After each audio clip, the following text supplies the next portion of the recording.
എൻ്റെ പേര് ജിജിൻ സതീഷ് എന്നാണ്. ഞാൻ ട്രിവാൻഡ്രത്ത് കാര്യവട്ടത്തു നിന്നാണ് വരുന്നത്. ഞാൻ ഉടമ്പടിയിലുള്ള ആൾ തന്നെയാണ്. ഇന്ന് പുതുക്കിയിട്ടുമുണ്ട്. Still active. സോ എനിക്ക് പറയാനുള്ളതെന്ന് വെച്ച് കഴിഞ്ഞാൽ, ഞാൻ എൻ്റെ അമ്മ ഉടമ്പടി എടുത്ത് കൃത്യം 3 മാസം കഴിയുമ്പോഴാണ് ഞാൻ ഉടമ്പടിയിലേക്ക് വരുന്നത്. ആദ്യം അമ്മ വരുന്ന സമയത്ത് ഞങ്ങൾ ഫാമിലിയായിട്ട് വന്നു. ഞങ്ങൾ 3 പേര് പുറത്തുണ്ടായിരുന്നു. അമ്മ മാത്രം വന്ന് ഉടമ്പടി എടുത്തിട്ട് പോവുകയാണ് ചെയ്തത്.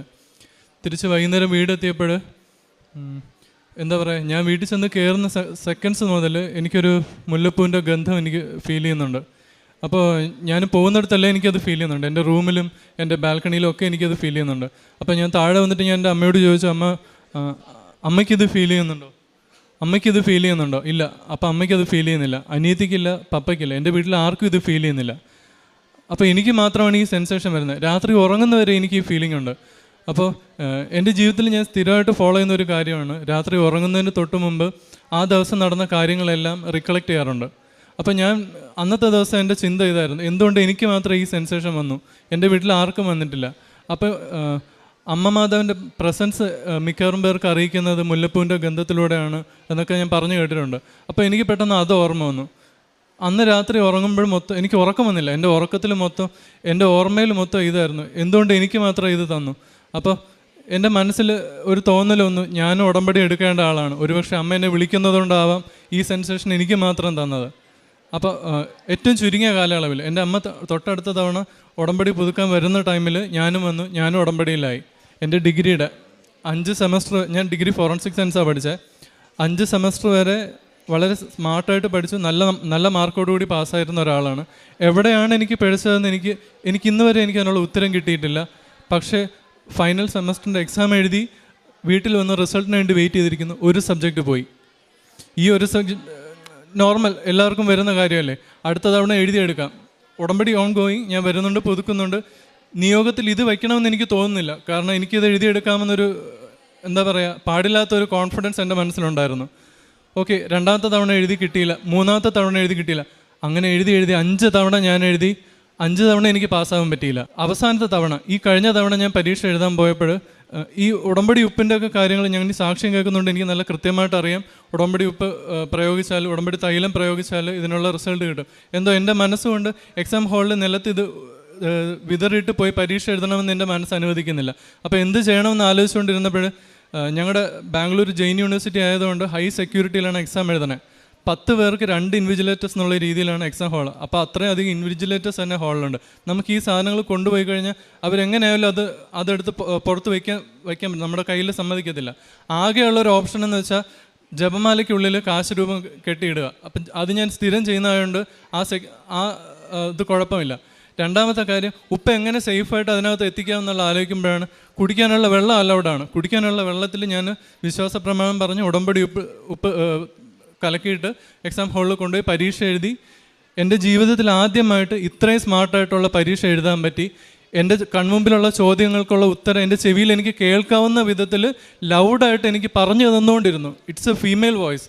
ഒരു ഫീമെയിൽ വോയിസിൽ ആ ഉത്തരങ്ങൾ എനിക്ക് കേൾക്കാവുന്ന വിധത്തിലായിരുന്നു. ഇപ്പം ഞാൻ പാസ്സായി. ഇന്ന് റിസൾട്ട് വന്നിട്ട് 3ാമത്തെ ദിവസമാണ്. ഏറ്റവും അവസാനത്തെ തവണ ഞാനിവിടെ വന്നപ്പോൾ എൻ്റെ ഹാൾ ടിക്കറ്റും എല്ലാമായിട്ട് അച്ഛൻ്റെ അടുത്ത് വന്ന് അച്ഛൻ്റെ കൈവപ്പ് വെച്ചു. അച്ഛനൊരു കാശ് രൂപം തന്നു. അപ്പം ഞാനൊരു വാക്ക് പറഞ്ഞിട്ടുണ്ടായിരുന്നു, റിസൾട്ട് വന്ന ഏറ്റവും ചുരുങ്ങിയ ദിവസത്തിനുള്ളിൽ ഇവിടെ വന്ന് സാക്ഷ്യം ഉണ്ടാവുമെന്ന്. 3 ദിവസം മുമ്പാണ് റിസൾട്ട് വന്നത്. ഞാനിത് ഇവിടെ വന്ന് സാക്ഷ്യം പറഞ്ഞിട്ടുണ്ട്. എനിക്ക് ഇതിനേക്കാൾ ഏറ്റവും വലിയൊരു സന്തോഷമുള്ളൊരു കാര്യം, ഏറ്റവും ലാസ്റ്റ് ഉടമ്പടി പുതുക്കാൻ ഞങ്ങൾ ഫാമിലിയായിട്ട്, ഞങ്ങളെപ്പോഴും കാറിൽ തന്നെ ട്രിവാൻഡ്രം തിരിച്ചു പോകണേ. അപ്പോൾ വരുന്ന ടൈമിൽ ഇപ്പം ലാസ്റ്റ് വന്നപ്പോൾ തിരിച്ച് പോകുന്ന സമയത്ത് എനിക്ക് നല്ല ഉറക്കമുണ്ട്. അമ്മയും അനിയത്തിയും അപ്പനും ഒക്കെ വണ്ടിയിലുണ്ട്, അവരെല്ലാവരും നല്ല ഉറക്കമായി. അപ്പോൾ ഞാൻ എൻ്റെ അമ്മയോട് കൃപാസന മാതാവിനോടാണ് ഞാൻ എപ്പോഴും ഇങ്ങനെ ഫ്രണ്ട്സിനോട് സംസാരിക്കുന്ന പോലെ സംസാരിക്കും. അമ്മ എനിക്ക് തലവേദന എടുക്കുന്നത് ശരിയാവണില്ല, ഇങ്ങനെയൊക്കെയുള്ള കാര്യങ്ങൾ ഞാൻ ക്യാഷ്വലായിട്ട് സംസാരിക്കാറാണ് പതിവ്. അപ്പോൾ ഞാൻ ഇങ്ങനെ പറയണം, അമ്മ എനിക്ക് ഉറക്കം വരുന്നുണ്ട്, ഞങ്ങളിവിടുന്ന് സ്റ്റാർട്ട് ചെയ്തിട്ടേ ഉള്ളൂ, ട്രിവാൻഡ്രം വരെ പോകാനുള്ളതാണ്. ഇത് പറഞ്ഞു തരുന്നേ ഉള്ളൂ. നമ്മുടെയൊക്കെ സ്നേഹമുള്ളൊരു വാത്സല്യത്തോടെ ഇങ്ങനെ തലോടുന്ന പോലെ 3 തവണ എനിക്കിങ്ങനെ ഒരു തലോടൽ കിട്ടി. ഞാൻ ഡ്രൈവ് ചെയ്യാണ്, ഇത് അമ്മയാണെന്ന് എനിക്കൊരു ഫീല് വരണില്ല.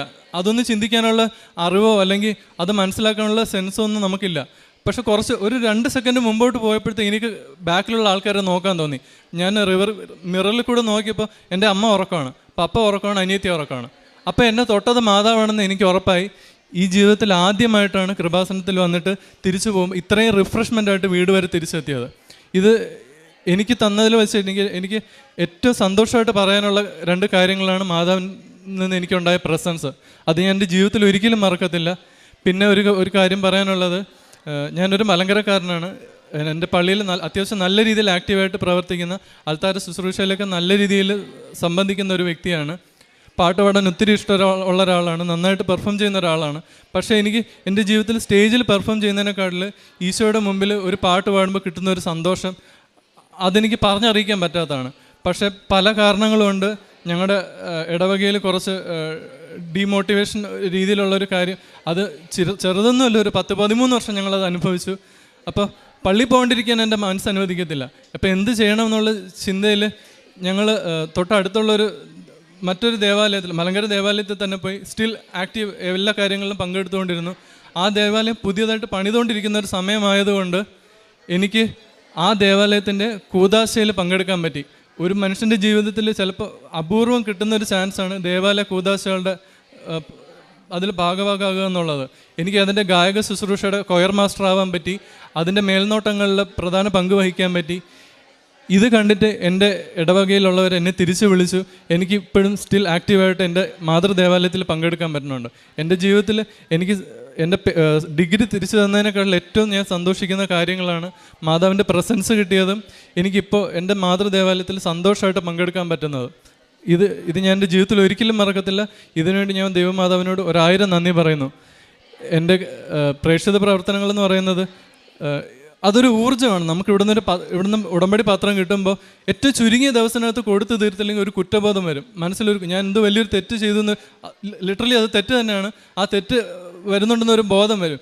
ഞാൻ 3 അല്ലെങ്കിൽ 4 ദിവസത്തിന് അപ്പുറം പോവാറില്ല. അത്രയും എനർജറ്റിക് ആയിട്ട് ഞാൻ പത്രം കൊടുത്തു തീർക്കുന്ന ഒരാളാണ്. അതുപോലെ തന്നെ എൻ്റെ അമ്മയും പപ്പയൊക്കെ പ്രവർത്തിക്കുന്ന എല്ലാ ജീവകാരുണ്യ പ്രവർത്തനങ്ങളിലും ഞാനും എൻ്റേതായിട്ടുള്ള പങ്ക് വഹിക്കുന്ന ഒരു വ്യക്തിയാണ്. എൻ്റെ പേര് അമല എന്നാണ്. ഞാൻ തിരുവനന്തപുരം ജില്ലയിൽ കാര്യവട്ടത്ത് സെൻറ്റ് മേരീസ് ദേവാലയത്തിൽ നിന്ന് വരുന്നു. ഞാൻ 2023 ജൂൺ 9-ാം തീയതിയാണ് ആദ്യമായിട്ട് ഉടമ്പടി എടുത്തത്. ഞാൻ ഉടമ്പടി എടുക്കുമ്പോൾ എനിക്ക് ഉടമ്പടി എടുക്കാൻ പ്രത്യേകിച്ച് കാരണങ്ങളൊന്നും ഉണ്ടായിരുന്നില്ല. എൻ്റെ ഭർത്താവിൻ്റെ വലത് കാലിൻ്റെ ചെറിയ വിരൽ ഇങ്ങനെ വല്ലാതെ അങ്ങ് വീർത്ത് വരണുണ്ടായിരുന്നു. അപ്പോൾ പുള്ളി ഇപ്പോൾ ഡയബറ്റിക്കാണ്. പിന്നെ വേദനയൊന്നും ഉണ്ടായിരുന്നില്ല. അതുകൊണ്ട് ഞങ്ങൾ ഹോസ്പിറ്റലിൽ പോകാൻ വിളിച്ചപ്പോൾ പുള്ളി വന്നില്ല. പക്ഷേ ദിവസങ്ങൾ കഴിഞ്ഞപ്പോൾ അത് വിരൽ ഭയങ്കരമായിട്ട് വലുതായി.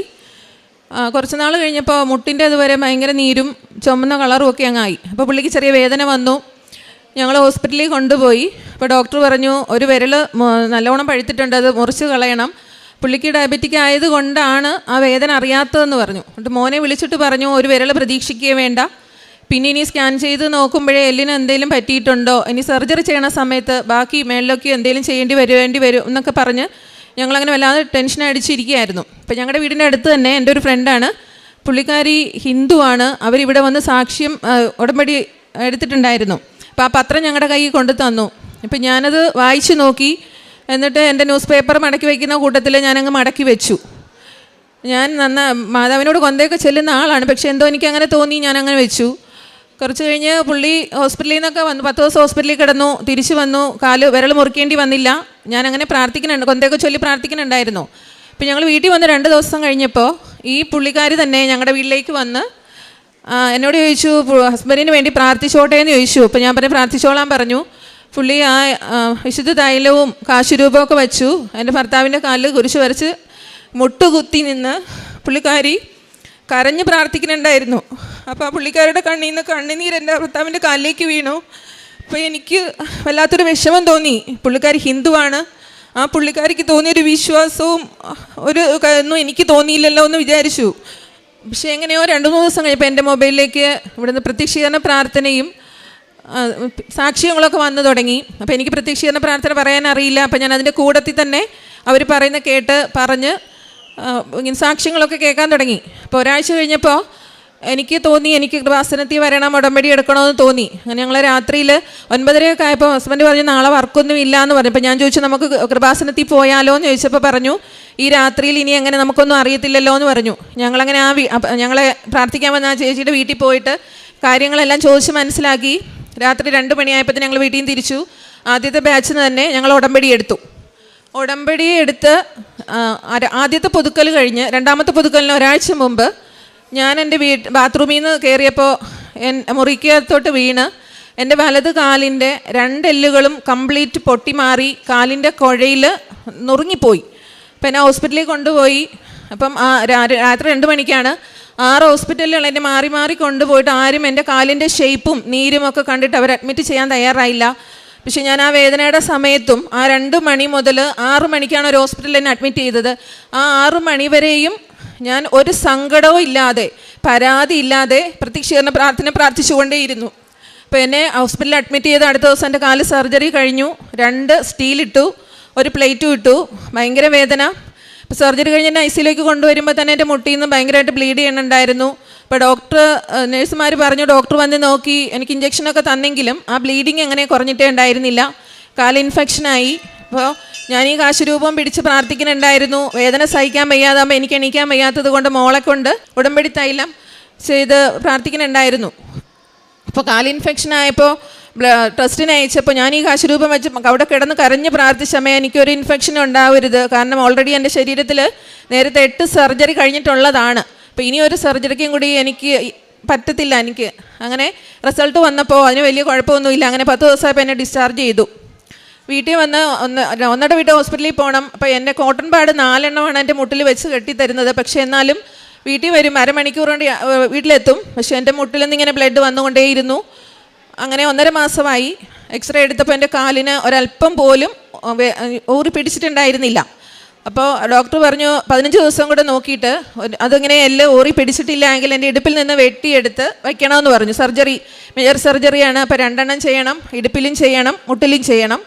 അപ്പോൾ കുറേ നാളത്തേക്ക് നടക്കാനൊന്നും പറ്റില്ല. പിന്നെ എത്ര കാലം എടുക്കുമെന്ന് അറിയില്ല, ഞാൻ ഡയബറ്റിക്കാണ്. അപ്പോൾ വീട്ടിൽ വന്ന് 15 ദിവസം കഴിഞ്ഞ് ഡോക്ടറെ കാണിക്കാൻ പറഞ്ഞു.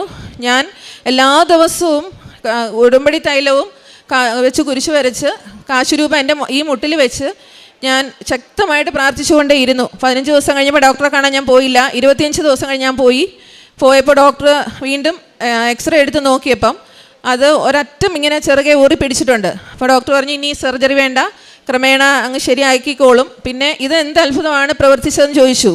അപ്പോൾ ഞാൻ പറഞ്ഞു ഞാനിങ്ങനെ പ്രാർത്ഥിച്ചിട്ടാണ്, അല്ലാതെ ഇപ്പോൾ ഞാൻ ഡയബറ്റിക് ആയതുകൊണ്ട് ഞാനൊരു സർജറി പ്രതീക്ഷിച്ചു. അപ്പോൾ ഇനി ഒത്തിരി വലിയൊരു സർജറി, 2 മേജർ സർജറി ഒരു കാലി ചെയ്യേണ്ടി വരുമെന്ന് വിചാരിച്ചു എന്ന് പറഞ്ഞു. അങ്ങനെ ഞാൻ വീട്ടിൽ വന്ന് ആൻറ്റിബയോട്ടിക്സ് പിന്നെയും കഴിച്ചുകൊണ്ട് തന്നെ ഇരുന്നു. ഈ ആൻറ്റിബയോട്ടിക്സ് കഴിച്ചുകൊണ്ടിരിക്കുമ്പം എനിക്ക് ഭയങ്കരമായിട്ട് തലച്ചുറ്റലായി. ഈ ഇൻഫെക്ഷൻ ആയതുകൊണ്ട് ഒരാഴ്ച കൂടുമ്പോൾ ഇങ്ങനെ ആൻറ്റിബയോട്ടിക്സ് മാറ്റി തന്നുകൊണ്ടേയിരുന്നു.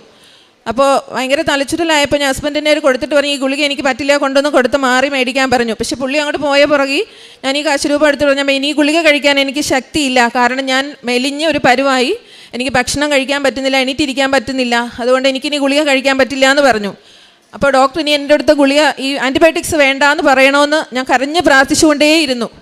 അപ്പോൾ എനിക്ക് തലച്ചുറ്റലായതുകൊണ്ട് തന്നെ എണീക്കാൻ പറ്റില്ല. മോളോട് ഞാൻ പറഞ്ഞു എനിക്കൊന്ന് ബാത്റൂമിൽ പോകണമെന്ന് എന്നെ എണീപ്പിച്ച് നിർത്തിയപ്പോൾ എൻ്റെ മുട്ടിൽ നിന്ന് ഏതാണ്ട് സാധനം താഴട്ടങ്ങ് വീണു. അപ്പോൾ ഞാൻ കൊച്ചിനോട് പറഞ്ഞു എന്താണെന്ന് നോക്കാൻ പറഞ്ഞു. അപ്പോൾ പറഞ്ഞു അമ്മയുടെ കാലിൽ കെട്ടിയിരുന്ന കെട്ടാണ് താഴേക്ക് വീണതെന്ന് പറഞ്ഞു. അപ്പോൾ ഈ 2 മാസമായിട്ടും എൻ്റെ ഒരു സ്റ്റിച്ചുകൾ പോലും എടുത്തിട്ടുണ്ടായിരുന്നില്ല, അത് മുറിവ് കരിയാത്തത് കൊണ്ട്. പക്ഷെ നോക്കിയപ്പം എൻ്റെ മുട്ടിൻ്റെ നല്ല പോലെ മുറിവ് കരിഞ്ഞ് രക്തത്തിൻ്റെ ഒരു കണിക പോലും ഉണ്ടായിരുന്നില്ല. മോള് പറഞ്ഞു വേറൊരു കോട്ടൺ വെച്ച് കെട്ടിത്തരാമെന്ന് പറഞ്ഞു. അവൾ വേറൊരു കോട്ടൺ എടുത്തിൻ്റെ കാലിലേക്ക് വെച്ച് കെട്ടി. പക്ഷേ പിന്നീട് എൻ്റെ മുട്ടിൽ നിന്ന് ബ്ലഡ് വന്നതുമില്ല. പിന്നെ പോയപ്പോൾ എൻ്റെ സ്റ്റിച്ചുകളെല്ലാം എടുക്കുകയും ചെയ്തു. അങ്ങനെ ഒരു സർജറി ഇല്ലാതെ എനിക്ക് ഉടമ്പടി തൈലവും ഉപ്പും കാശുരൂപം വെച്ച് പ്രാർത്ഥിച്ചതിൻ്റെ ഫലമായിട്ട് എനിക്ക് ഒരിത് കിട്ടി. ഞങ്ങളൊരു വീട് പുതിയതായിട്ട് പണിതതാണ്. അപ്പോൾ കുറച്ച് ലോണൊക്കെ ഉണ്ടായിരുന്നു. അപ്പോൾ ഞങ്ങളത് വിൽക്കണമെന്ന് വിചാരിച്ചു. നല്ലൊരു വീടാണ്, റോഡ് സൈഡിലാണ്, നല്ല ഭംഗിയുള്ള പുതിയ നല്ലൊരു വീട്. അപ്പോൾ വീട് വിൽക്കാനിട്ടു. എല്ലാവരും വന്ന് നോക്കുമ്പോൾ എല്ലാവർക്കും വീട് ഇഷ്ടമായി. ഇപ്പോൾ ഞങ്ങളോട് പറയും ഭാര്യയെ കാണിക്കട്ടെ, അല്ലെങ്കിൽ അമ്മയെ പപ്പയൊന്നും കൊണ്ട് കാണിക്കട്ടെ, ഞങ്ങൾക്ക് വീട് ഇഷ്ടമായി എന്ന് പറഞ്ഞിട്ട് പോകും. പിന്നെ അവർ വരത്തില്ല. അപ്പോൾ എല്ലാവരും പറഞ്ഞു 7 വർഷമായി ഞങ്ങൾ ഈ വീട് വിൽക്കാനിട്ടിട്ട്. ഇപ്പോൾ ഞങ്ങളുടെ അടുത്തൊക്കെ ഉള്ളവർ പറഞ്ഞു അത് നിങ്ങൾ താമസിക്കുന്നത് കൊണ്ടാണ് ഒരു പാർട്ടി വന്ന് വാങ്ങിക്കാത്തത്, നിങ്ങളൊന്ന് മാറി താമസിച്ച് നോക്കൂ എന്ന് പറഞ്ഞു. അപ്പോൾ ഞങ്ങൾ തൊട്ടടുത്ത് തന്നെ വേറൊരു വീട് വാടകയ്ക്ക് എടുത്തു. ഞങ്ങളങ്ങോട്ടങ്ങ് താമസം മാറി. എന്നിട്ട് വീട് നല്ലപോലെ ഒന്നുകൂടി ഒന്ന് വൃത്തിയാക്കിയിട്ടു. പക്ഷേ 1 കൊല്ലം ഞങ്ങൾ മാറി താമസിച്ചിട്ടും ഇതേ തന്നെയാണ്, ആൾക്കാർ വരുന്നു. പക്ഷേ ആരും ഒന്നും കച്ചവടമൊന്നും ആകുന്നില്ല. അപ്പോൾ ഞങ്ങൾക്ക് സങ്കടം തോന്നി. കാരണം 1 കൊല്ലം കൊണ്ട് വാടക വീട്ടിൽ താമസിക്കുന്നു, തൊട്ടടുത്ത് തന്നെ ഇത്രയും നല്ലൊരു വീട് കിടക്കുമ്പോൾ വിഷമം തോന്നി. ഞങ്ങൾ തിരിച്ച് വീണ്ടും ഈ വീട്ടിലേക്ക് തന്നെ താമസം മാറി. പക്ഷേ ഇവിടെ വന്ന് ഉടമ്പടി എടുത്ത് പോയി കുറച്ച് ദിവസം കഴിഞ്ഞപ്പോൾ ഞാൻ ആ ഉപ്പ് വൈകുന്നേരത്ത് വിശ്വാസ പ്രമാണം ചൊല്ലി ഞങ്ങളുടെ വീടിൻ്റെ 4 മൂലയ്ക്കും ആരും ചവിട്ടാത്ത സ്ഥലത്ത് ഞാൻ ഇട്ട് പ്രാർത്ഥിച്ചുകൊണ്ടേയിരുന്നു. അപ്പോൾ ഞങ്ങൾ കച്ചവടം നടക്കാത്തതുകൊണ്ട് 55 ലക്ഷം രൂപയാണെങ്കിൽ ഞങ്ങൾ വിൽക്കാൻ തീരുമാനിച്ചു. അപ്പോൾ അതിൽ നിന്ന് കമ്മീഷൻ കൊടുക്കണം. പക്ഷേ 1 മാസത്തിനുള്ളിൽ തന്നെ ഞങ്ങളുടെ വീട് 61 ലക്ഷം രൂപയ്ക്ക് കച്ചവടം ആവുകയും ചെയ്തു. 1 രൂപ പോലും ഞങ്ങൾക്ക് ബ്രോക്കർ ഫീസ് കൊടുക്കേണ്ടി വന്നിട്ടില്ല. ഇപ്പം പെട്ടെന്ന് തന്നെ അതിൻ്റെ പ്രമാണവും കഴിഞ്ഞു. അത് എൻ്റെ 3-ാമത്തെ സാക്ഷ്യം. പിന്നെ 4-ാമത്തെ ഞാൻ ഇവിടുന്ന് ഉടമ്പടി എടുത്തപ്പോൾ എൻ്റെ പപ്പയ്ക്കും അമ്മയ്ക്കും വീടുണ്ടായിരുന്നില്ല. 14 വർഷമായിട്ട് ഒരു വീടിന് വേണ്ടി പല വഴികൾ നോക്കണുണ്ട്. കടമെടുത്തിട്ടായാലും ലോൺ കൊണ്ടിട്ടായാലും ഒരു വീട് വെക്കണമെന്ന് വെച്ച് ഒത്തിരി ആഗ്രഹിച്ചു, പക്ഷെ ഒന്നും നടന്നില്ല. അപ്പോൾ അമ്മ അവിടെ സ്ഥലം മേടിച്ചപ്പോൾ ഞങ്ങൾ ഇവിടുന്ന് ഞാനും മോനും കൂടി കാശ് രൂപം കൊണ്ടുപോയി അവിടെ വെച്ച് ശക്തമായിട്ട് പ്രാർത്ഥിച്ചായിരുന്നു അവർക്കൊരു വീട് വേണമെന്ന്. ഇപ്പോൾ ചിറ്റിലപ്പള്ളി ഫൗണ്ടേഷൻ എന്ന് പറയുന്ന ഒരു ഫൗണ്ടേഷൻകാർ അമ്മയ്ക്ക് വീട് വെച്ച് കൊടുത്തു. ഇന്നലെയായിരുന്നു അമ്മയുടെ വീടിൻ്റെ മെയിൻ വാർപ്പ്. അത് എൻ്റെ 4-ാമത്തെ സാക്ഷ്യം. പിന്നെ എൻ്റെ പ്രേക്ഷിത പ്രവർത്തനം എന്ന് പറഞ്ഞാൽ ഞാനിവിടുന്ന് പത്രം വാങ്ങിച്ചുകൊണ്ട് പോയി. ആദ്യം എനിക്ക് ഭയങ്കര മടിയായിരുന്നു. ഞാൻ പള്ളി മാത്രം കൊടുത്തു.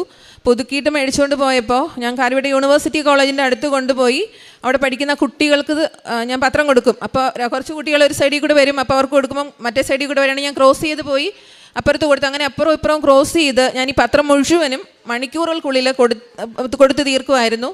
പിന്നെ ഇവിടുന്ന് ചൊവ്വാഴ്ചത്തെ അച്ഛൻ്റെ ധ്യാനം, ഡെയിലി ബ്രെഡിൻ്റെ പ്രാർത്ഥനകൾ, സാക്ഷ്യങ്ങൾ, ഇതൊക്കെ ഞാൻ എല്ലാവർക്കും ഷെയർ ചെയ്ത് കൊടുക്കും. പിന്നെ ഈശോയും മാതാവിനെയും കുറിച്ച് പറയാൻ കിട്ടുന്ന ഒരവസരങ്ങൾ പോലും ഞാൻ പാഴാക്കി കളയാറില്ല. എന്നെ കുറ്റപ്പെടുത്തിയാലും എന്നെ കളിയാക്കിയാലും ഞാൻ പറയും. അത് പിന്നെ കാരുണ്യപ്രവൃത്തി എന്ന് പറഞ്ഞാൽ നേരത്തെ തന്നെ കാരുണ്യപ്രവൃത്തി ചെയ്തുകൊണ്ടിരുന്നതാണ്. പക്ഷേ അന്ന് ഞാൻ ചെയ്യുന്നത് അവർക്ക് ഫുഡ് കൊടുക്കും. പക്ഷേ ഞാൻ അവരെ തൊടാനോ അവരുടെ അടുത്തേക്ക് പോകാനോ ഞാൻ ഒരിക്കലും ശ്രമിച്ചിട്ടില്ല. പക്ഷേ ഇപ്പോൾ കാരുണ്യപ്രവൃത്തി ചെയ്യുമ്പോൾ ഞങ്ങളവർക്ക് ഫുഡ് കൊടുക്കും. അവരുടെ കൂടെ അവർക്ക് വിളമ്പി കൊടുത്തിട്ട് ഞങ്ങളെല്ലാവരും കുടുംബത്തോടെ അവരുടെ കൂടെ തീർന്ന് ഭക്ഷണം കഴിക്കും. അത് കഴിഞ്ഞിട്ട് സിസ്റ്റർ ഞങ്ങളുടെ അടുത്ത് അവരെ ഹാളിലോട്ട് കൂട്ടും. ഇപ്പോൾ എൻ്റെ 2 മക്കൾ നന്നായിട്ട് പാടും. ഞങ്ങൾ ഒത്തിരി പാട്ടുകളൊക്കെ അവർക്ക് പാടിക്കൊടുക്കും. അവർക്ക് അറിയാവുന്ന പോലെ അവർ പാട്ടുകൾ ഞങ്ങളോട് പാടും, ഞങ്ങൾ പാടി കേൾപ്പിക്കും. പിന്നെ പേഴ്സണലി അവർക്ക് ഞങ്ങൾ എന്തൊക്കെ ഫുഡ് കൊണ്ടുപോയാലും അവർക്ക് പേഴ്സണലി അവർക്ക് കൊടുത്തവരെ സന്തോഷിപ്പിക്കാൻ വേണ്ടിയിട്ട് ഞങ്ങൾ ചെയ്യുമായിരുന്നു. പിന്നെ അവർക്ക് പുതിയ ഡ്രസ്സൊക്കെ വാങ്ങിച്ചു കൊടുക്കാറുണ്ട്. ഞങ്ങളവിടെ ചോദിക്കും നിങ്ങൾക്ക് എന്താണ് അത്യാവശ്യം എന്ന് ചോദിച്ചാൽ അവർ പറയുന്നത് അതുപോലെ ഞങ്ങൾ ചെയ്യും. അതങ്ങനെ മാത്രമല്ല, ഇപ്പം ഞങ്ങൾ ബസ്സിലൊക്കെ ട്രാവൽ ചെയ്യുമ്പോഴാണെങ്കിലും ചില ആളുകളെ അസുഖമായിട്ടൊക്കെ ഇരിക്കുന്ന ആളുകളെ കാണുമ്പോൾ നമുക്കറിയാൻ പറ്റും. അപ്പോൾ അങ്ങനെയൊക്കെ ഞങ്ങളെ കൊണ്ട് പറ്റുന്ന പോലെ എല്ലാം ഞങ്ങൾ ചെയ്യുന്നുണ്ട്. പിന്നെ ഞങ്ങൾ എന്ത് സഹായം ചെയ്യുമ്പോഴും ഞങ്ങൾ 2 മക്കളെ കൂടെ കൂട്ടും. കാരണം നാളെ ഞങ്ങളില്ലാതെ വന്നാൽ അവരത് തുടർന്ന് കൊണ്ടുപോകണമല്ലോ എന്നൊരു ചിന്ത ഞങ്ങൾക്കുണ്ട്. അപ്പോൾ അതുകൊണ്ട് അങ്ങനെ കാരുണ്യ പ്രവൃത്തികളെല്ലാം ഞങ്ങൾ ചെയ്യുന്നുണ്ട്. പിന്നെ ആത്മീയമായിട്ടെന്ന് പറഞ്ഞാൽ ഞാൻ എല്ലാ ദിവസവും സന്ധ്യാപ്രാർത്ഥനയൊന്നും കൂടുന്ന ആളായിരുന്നില്ല. പക്ഷേ ഇപ്പോൾ എല്ലാ ദിവസവും സന്ധ്യാപ്രാർത്ഥന കൂടും.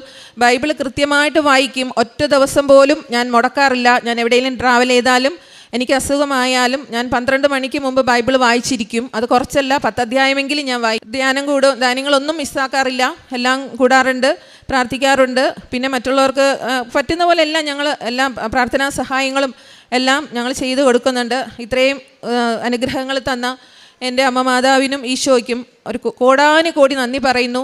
ഇനി എൻ്റെ മരണം വരെയും ഇപ്പം ഞങ്ങൾക്ക് ഇടയ്ക്കിടയ്ക്ക് ഒത്തിരി സങ്കടങ്ങളൊക്കെ ഉണ്ട്. പക്ഷേ എനിക്ക് പരാതിയില്ല. മാത്രവുമല്ല, പണ്ട് എനിക്ക് എന്തെങ്കിലും സങ്കടം വന്നാൽ ഞാൻ പറയുമായിരുന്നു, അമ്മ നിൻ്റെ അലച്ചിലുകൾ ഞാൻ എണ്ണിയിട്ടുണ്ട്, നിൻ്റെ കണ്ണുനീർ ഞാൻ കുപ്പിയിൽ ശേഖരിച്ചിട്ടുണ്ടെന്ന് പറഞ്ഞിട്ടുണ്ട്. നീ ഏത് കുപ്പിയിലാണോ എൻ്റെ കണ്ണീര് ശേഖരിച്ച് വച്ചേക്കണേ, എനിക്ക് സഹിക്കാൻ പറ്റണില്ലല്ലോ എന്ന് പറയുമായിരുന്നു. പക്ഷേ ഇപ്പോൾ എനിക്ക് പരാതിയേ ഇല്ല. കാരണം എനിക്ക് എത്ര കണ്ണുനീര് തരുന്നോ എനിക്ക് തരുന്ന അനുഗ്രഹങ്ങൾ അതിനേക്കാൾ വലുതായിരിക്കും. അതൊരിക്കലും ഒരു സാമ്പത്തികമോ അല്ലാത്ത ഭൗതികമോ ആണെന്ന് ഞാൻ വിശ്വസിക്കണില്ല. എനിക്കല്ലാത്ത നേട്ടങ്ങൾ തന്നെയാണ് വേണ്ടത്. അതുകൊണ്ട് ഈശോയ്ക്കും മാതാവിനും കോടാനുകോടി നന്ദി പറഞ്ഞുകൊണ്ട് മരണം വരെ ഞാൻ ഉടമ്പടിയിൽ തന്നെ ആയിരിക്കുമെന്ന് വാക്കുകൊടുത്തുകൊണ്ട് വാക്കുകൾ നിർത്തുന്നു.